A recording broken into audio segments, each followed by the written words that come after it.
Railway group D exam 2022 के लिए GK GS की महत्वपूर्ण प्रश्नों की इस सीरीज में अभिनंदन। जी हाँ मित्रों, जिस तरह प्रीवियस शिफ्टों में आपके प्रश्न जीके जीएस के पूछे जा रहे हैं और आने वाली शिफ्टों में जिस तरह के प्रश्न पूछे जा सकते हैं, उन सभी को ध्यान में रखते हुए टुडे की सीरीज को तैयार किया गया। जी हाँ, प्रश्नों की श्रृंखला को हमने एनसीईआरटी बेस्ड रखा है और टुडे की सीरीज हमारी 17 है। इससे पहले हम 16 सीरीज लगा चुके हैं जीके जीएस की। यदि आप लोगों के द्वारा नहीं देखी गई है तो वीडियो के डिस्क्रिप्शन बॉक्स में लिंक है, आई बटन पर भी लिंक मिल जाएगा, वहाँ जाकर आप बेहतर तरीके से एक एक सीरीज को देख सकते हैं। क्योंकि आने वाली शिफ्टों में यदि आपका एग्जाम है तो एक एक सीरीज का एक एक प्रश्न आपको फतह दिलाने वाला है। तो टुडे की सीरीज को हम आरंभ करते हैं। तो यदि आप हमारे चैनल पर पहली बार विजिट कर रहे हैं तो चैनल को सब्सक्राइब करते हुए पास में जो बेल आइकन उसको प्रेस करेंगे ताकि समय से लेटेस्ट वीडियो का आपको नोटिफिकेशन मिलता रहेगा। प्रश्न है आपका, सत्यमेव जयते शब्द जो है कहाँ से लिया गया है? वो बीच में पॉज करके आप सही आंसर स्वयं से लगाएंगे। तो यहाँ से इसका राइट आंसर जाएगा ऑप्शन डी, मुंडक उपनिषद से लिया गया है सत्यमेव जयते। अगला प्रश्न है आपका, गोदावरी नदी के तट पर स्थित महाजनपद था। प्रश्न को समझिए, ऑप्शन को समझिए, उसके पश्चात ही आप आंसर लगाएंगे। तो आंसर आपका सी है अस्क। नेक्स्ट है, शुंग वंश के बाद किस वंश ने भारत पर राज किया?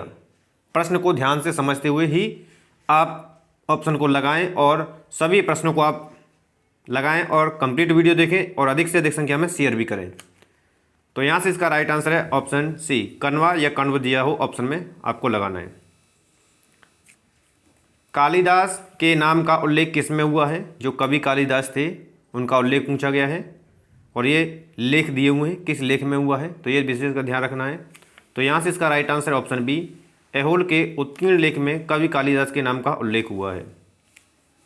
अगला प्रश्न है, मोहम्मद बिन कासिम द्वारा सिंध की विजय कब हुई थी? ये भी पूछा जा सकता है कि मोहम्मद बिन कासिम द्वारा सिंध विजय प्राप्त की गई।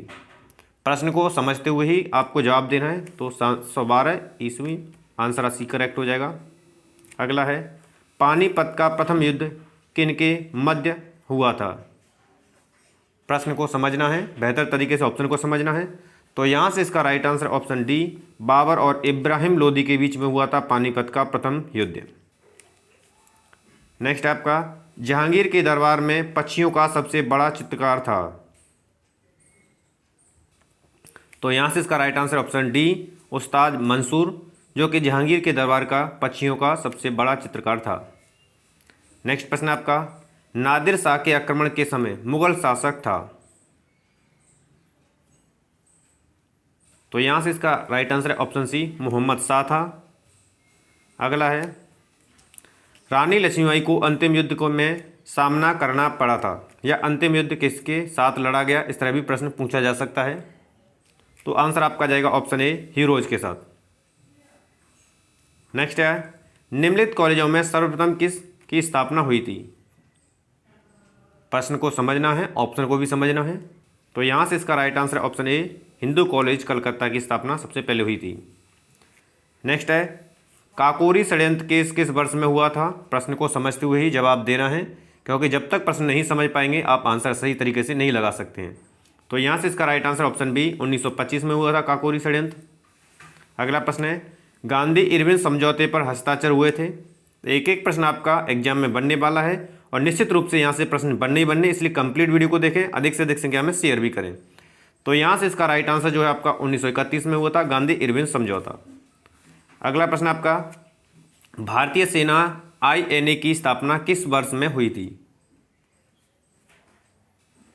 तो यहाँ से इसका राइट आंसर जाएगा ऑप्शन सी, 1942 में हुई थी INA की स्थापना। अगला है, उत्तरी गोलार्ध में वर्ष का सबसे छोटा दिन होता है।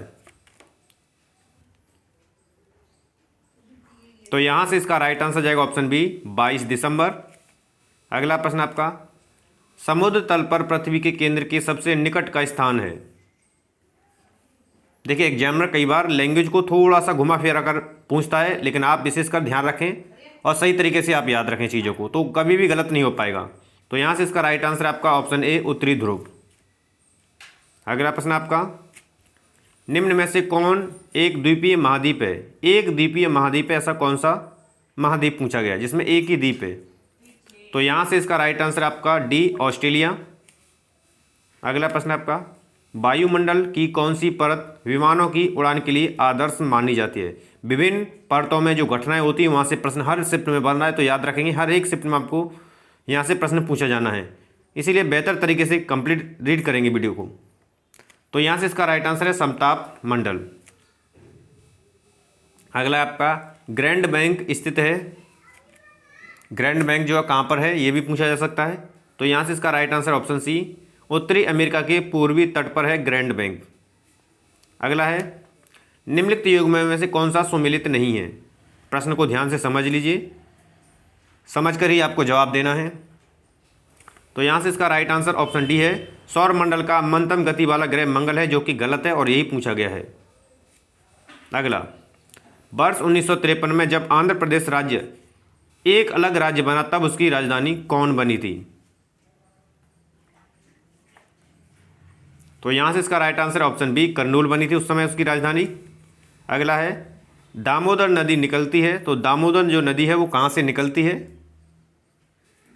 नागपुर के पठार से निकलती है। आंसर बी करेक्ट हो जाएगा। अगला है आपका भारत में 4 गन्ना उत्पादक राज्यों का घटते हुए क्रम में सही अनुक्रम में, घटते हुए क्रम में आपको लगाना है। प्रश्न को समझिए, ऑप्शन को भी समझिए, ठीक है, कि अधिकतर बन रहे हैं और आने वाली शिफ्टों में भी बनने ही बनने हैं। तो यहाँ से इसका right answer option B, Uttar Pradesh, Maharashtra, Karnataka, Tamil Nadu, इनका ये घटते हुए क्रम का सही अनुक्रम है। ऑप्शन बी करेक्ट हो जाएगा यहाँ से। अगला प्रश्न है भारत में सर्वप्रथम तेल ऊर्जा संकट कब हुआ था, या ये उत्पन्न कब हुआ था, इस तरह भी पूछा जा सकता है। तो प्रश्न को समझिए, आंसर समझिए। आंसर यहाँ से डी हो जाएगा, 1970 और 80 के बीच में। नेक्स्ट आपका राजा सांसी अंतर्राष्ट्रीय हवाई अड्डा कहाँ है। प्रश्न को समझते हुए जवाब दें। तो आंसर आपका जाएगा ऑप्शन सी, अमृतसर में है ये। भारतीय संविधान सभा की स्थापना की गई थी, तो भारतीय संविधान की जो सभा थी उसकी स्थापना पूछी गई है। तो राइट आंसर आपका ऑप्शन बी, दिसंबर 1946 को। अगला प्रश्न आपका निम्न में से किस एक की अध्यक्षता ऐसे के द्वारा होती है जो उसका सदस्य नहीं होता है। प्रश्न को समझ लीजिए, एक एक प्रश्न एग्जाम में बनने वाला है। तो यहाँ से इसका राइट आंसर ऑप्शन सी हो जाएगा, राज्यसभा का। अगला है सर्वोच्च न्यायालय में न्यायाधीश नियुक्त होने के लिए व्यक्ति को कम से कम कितने वर्ष उच्च न्यायालय का एडवोकेट होना चाहिए, कम से कम पूछा गया है प्रश्न में। तो यहाँ से इसका राइट आंसर ऑप्शन बी, 10 वर्ष। अगला है भारत के योजना आयोग का प्रथम अध्यक्ष कौन था। भारत का जो योजना आयोग स्थापित किया गया था उसका प्रथम अध्यक्ष पूछा गया है। तो राइट आंसर आपका यहाँ से हो जाएगा ऑप्शन बी, पंडित जवाहरलाल नेहरू थे उसके पहले अध्यक्ष। नेक्स्ट आपका सिक्किम एक नया राज्य बना था, संविधान के संशोधन दिए, यानी कि संविधान संशोधन के तहत बना था, तो ये ध्यान रखना है। तो यहाँ से इसका राइट आंसर ऑप्शन डी, 36वें संविधान संशोधन के द्वारा सिक्किम को एक नया राज्य घोषित किया गया था। अगला प्रश्न आपके लिए, राष्ट्रीय जल विकास एजेंसी की स्थापना की गई, जो जल विकास एजेंसी है उसकी स्थापना कब की गई थी।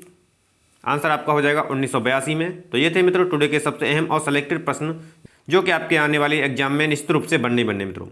तो आशा करते हैं टुडे की वीडियो आपको पसंद आई है। वीडियो पसंद आए तो मोर देन लाइक और शेयर करेंगे। चैनल को अभी तक सब्सक्राइब नहीं किया तो चैनल को आप सब्सक्राइब कर लीजिए, ताकि रेलवे ग्रुप भी एवं अन्य कॉम्पिटिशन एग्जाम की तैयारी बनी रहे मित्रों। धन्यवाद।